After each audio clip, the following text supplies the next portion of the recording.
আসসালামু আলাইকুম। এসএসসি পরীক্ষার আর একদমই সময় বাকি নেই, মানে 10 দিনও সময় বাকি নেই। এবং সর্বশেষ মোমেন্টে প্যানিক, অ্যাংজাইটি, ভয়, কি পড়বো না পড়বো, কি করব, পরীক্ষার হলে কি হবে, ভাই কোশ্চেন কঠিন হবে না, অনেক প্রকার চিন্তায় মাথাটা পাগল থাকে। সো আজকের এই ভিডিওতে আমরা লাস্ট মোমেন্টের প্রিপারেশন টিপস দিব, কিভাবে পড়বা, কিভাবে প্যানিকটা কাটাবা, কিভাবে কনফিডেন্ট থাকবা, সব কিছু নিয়ে আলোচনা হবে। ছোট্ট একটা ভিডিও হবে, একটু মনোযোগ সহকারে দেখো। 5 থেকে 10 মিনিটে শেষ করে দিচ্ছি, ঠিক আছে? সো আমরা প্রথমে যেটা নিয়ে কথা বলবো সেটা হলো যে how to be mentally strong. এই পয়েন্টটাতে তোমার খুবই ভয় লাগতেছে, প্রচণ্ড অ্যাংজাইটি হচ্ছে, এবং যাদের পড়াশোনা কম হয়েছে তাদের ভয়টা আরও বেশি। এবং সাইকেলটা এরকম যে অনেক বেশি ভয় লাগতেছে, তাই পড়তে পারতেছি না, তাই সিলেবাস আগাচ্ছে না, সিলেবাস যেহেতু আগে নেই এই জন্য অনেক ভয় লাগতেছে, একটা সাইকেলের মতো চলতে থাকে। সো এইটা থেকে আসলে কীভাবে বের হবে? রিয়ালিটি হলো এই ভয়টা যার সিলেবাস শেষ হয়েছে তারও লাগতেছে, যে তোমার বোর্ডে ফার্স্ট হবে না তারও ভয়টা লাগতেছে।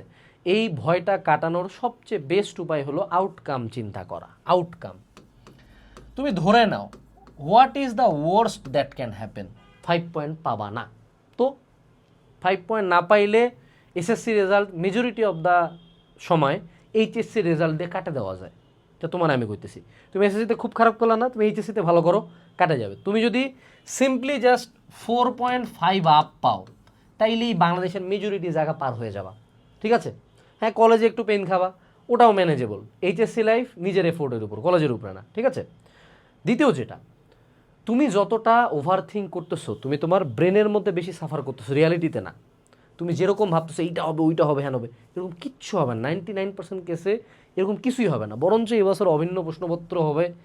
উল্টা মনে করো শান্তিতে থাকবা, মানে যে মারা খাবা না তুমি, যে বডি অন্যান্য সময় ঢাকা বোর্ডের পোলাপান খুব শান্তিতে থাকবে, এবার সবাই মারা খাবে। সেই নিয়ে যত ভাববা, মাঝে মধ্যে ওভার থিঙ্কিংয়ের একটা লুপ শুরু হয়ে যায়, এবং চিন্তা করতে আসো, স্ক্রল করতে আসো, চলতে থাকে, 2-3 ঘন্টা চলতে থাকে। এটা ব্রেক করার উপায় হলো ব্রাদার বা সিস্টার, ওই মোমেন্টে সাত থিঙ্কিংটা অফ করে অন্য কোনো একটা কাজ করা। যখনই ওভার থিঙ্কিং আসবে অন্য কিছু একটা করো, খাও, বই পড়ো, ফোন চালাও, গেম খেলো, just don't think about it. কারণ থিঙ্কিং, ওভার থিঙ্কিং, অ্যাংজাইটি করে কোনো লাভের লাভ কিছু হয় না। দ্বিতীয় যেটা, সেটা হলো রিয়ালিটি অ্যাসেসমেন্ট। তোমার যখন খুব ভয় লাগতেছে, তুমি একটু টেস্ট পেপারটা খুলো, তোমার বইটা খুলো, সিলেবাসটা খুলো, একটু দেখো, আচ্ছা এখানে খুব কি কঠিন কোশ্চেন আসছে, আচ্ছা আমি কি এগুলো পারি, আমার কি এগুলো পড়া হয়েছে, তাহলে আমি ভয় পাচ্ছি কেন? এইভাবে ব্রেনের সাথে একটা যুদ্ধ চালায় যেতে হবে। এবং last but not least, pray to Allah. তুমি এই লাস্টের দিকে আসে, তুমি ধরো জীবনে কোনোদিন নামাজ পড়ো না, সমস্যা নাই, আমি বলবো এখন থেকে নামাজ পড়ো, 5 ওয়াক্ত না পড়ো, 1 ওয়াক্ত পড়ো, কিছুই না পড়ো তাও পড়ো, দোয়া পড়ো, নামাজ পড়ো, কান্দো। এই টাইমটাতে রেজাল্টের জন্য আমরা কন্টিনিউয়াসলি আল্লাহর কাছে কান্দতাম, যে আল্লাহ একটা টাইম বলে ভিত্তি দাও, আল্লাহ ভালো রেজাল্ট করাই দাও। সো ওই জায়গাটাতে যখন তুমি উপর আল্লাহর কাছে কমপ্লেন দাও, তার কাছে সাহায্য চাও, সেই সাহায্যটা লেজিটলি খুব ভালোভাবেই আসে, ঠিক আছে? এটা গেল। এরপরে নতুন কোনো কিছু এই মোমেন্টে পড়িও না। তোমাকে কোনো ভাইয়ার এমসিকিউ ওয়ান শটে নতুন একটা কোশ্চেন দেখতে হবে যে ভাইয়া বলছে এটা আসবেই, কিন্তু তুমি এটা করো নাই, দেখার দরকারই নেই। যা পড়ছো ওইটুকুই যদি পরীক্ষার হলে দিয়ে আসতে পারো, ভাই গোল্ডেন পাওয়ার ট্যালেন্ট বলে বৃত্তি পাই আসবা, ঠিক আছে? নতুন কিচ্ছু পড়ো না। এরপরে এখন খুব লিখবা, প্রচুর লিখবা, কারণ হাত তোমার একটা মাসেল, হাতটাকে চালু রাখতে হবে, ব্রেনটাকে অ্যাক্টিভ রাখতে হবে। যা করবা তা লেখো, পুরা কোশ্চেন না লেখো 2-4 লাইন লেখো, পুরা ম্যাথ না করো 2-4 ম্যাথ করো, পুরা ইংলিশ না দেখতে পারো, যতটুক লেখা যায় লেখো লেখো। যত লিখবা তত প্যানিক কম লাগবে। এরপরে রিভাইজ করার সময় শুধুমাত্র যেটা ইম্পর্টেন্ট, যেটা তুমি জানো পরীক্ষায় আসবে সেটা পড়ো, অন্য কোনো কিছু পড়বা না। নিজের ব্রেনকে বুঝাইতে হবে এটা আসবে না মানে আসবে না, এটা আমি দেখবো না মানে দেখবো না। এরপরে ফ্রেন্ডদের সাথে প্রচুর কথা বলো। তোমার বেস্ট ফ্রেন্ড যদি থাকে বা স্টাডি পার্টনার থাকে, তাদের সাথে কথা বলো, তাদের পড়াশোনার আপডেট নাও। অন্যদের অবস্থা বুঝলে যে ওরও যদি প্যানিক লাগে, তোমারও প্যানিক লাগে, তখন প্যানিকটা একটু কমে যায়, যে না ও তো ভয়ে আছে, ওরও তো পড়া হয় নাই। এর মানে এই না যে তোমার চেয়ে খুব আপার ক্যালিবার কারোর সাথে কথা বলিও না। মনে করো তোমার ক্লাসের টপার, ওর সাথে কথা বলে তুমি ডিপ্রেসড হয়ে যাওয়া, ঠিক আছে?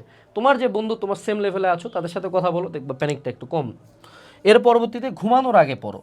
আমরা ঘুমানোর আগে ফোন স্ক্রল করে, আমার আজীবন বিছানার বালিশের তলায় আমার বই থাকতো, আমি ঘুমানোর আগে পড়তাম, পড়তে পড়তে যখন ঘুম ধরছে তখন বইটা রাখে দিয়ে ঘুমাই যেতাম। ওই সময় ঘুমের মধ্যে ওই পড়াটা ব্রেনের মধ্যে প্রসেস হইতো, এটা অনেক কাজে দেয়, পড়তে পারো এটা।